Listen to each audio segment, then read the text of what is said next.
Baston Music Records. Yeah. Mikrofonu bağlı ver.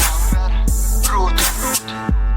20.9 Esko William Rostov. Yo, Konya. Okey. Saat akşam 9. Gözlerim okudu yer. Bugünler geçer ama yıllar yaşmıyor. Ya ilde men kimde yıkı Türkmen. Yıkıcı direğim Allah kalından Türkmen. Harlem delmen nigga. Sadı rapçi arkamdan meni tanıdın. Ağır edimlerdi. Eğer hasavın kalan olsa ölmek için irdir. Kevir sözler dindir yürü içimen değdir. Öngüm açın vakt yok. Vaxtsız yolcu men. Gelgeç otur diyecek emma kovmadık mı degen. Zalim görmedik yöne günlerde mi küyseden. Kabak ümitte gördük yalandan salam eden. Salam koy vermem bana geldi sonra halimi. Bugün ruh halim yalan söylüyor yalimi.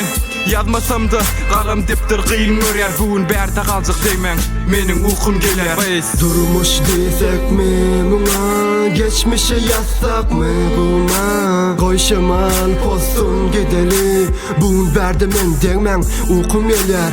Durmuş desek mi buna, geçmişe yazsak mı buna? Koy şemal postun gideli, bugün berdemen deymen uykum gelir. Bugünlere hem geldik, rapçi bolcak deyiptik. Ardularımı çüyledim, divarımda asmana yer koymadım.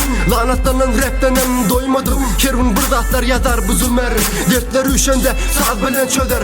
Özüne köp kuvonma, dövülüp gidersin, öykülap gidersin. Men de köp öykülettiler vaktinde tecrübedeydim. Kelle salap geçtim, bu dünyada yaşlılık niyeti yokken enem. Gurrunçu oldum bu sazda dinlesenem. Menden hazır yürek var yan yolun sonunda. Yıllar aldım menden geçmişimin de tozunda. Düğün çağıdık, ertir karırmak ve ölmek var. Kaygılar göz yaşlı borsa kısmet geller tıkpar. Bu zamanda yakinlerim satar. Satar milyon deyip gızıklanay. Duygularım yetim benim hoşsarlık eden aylanay.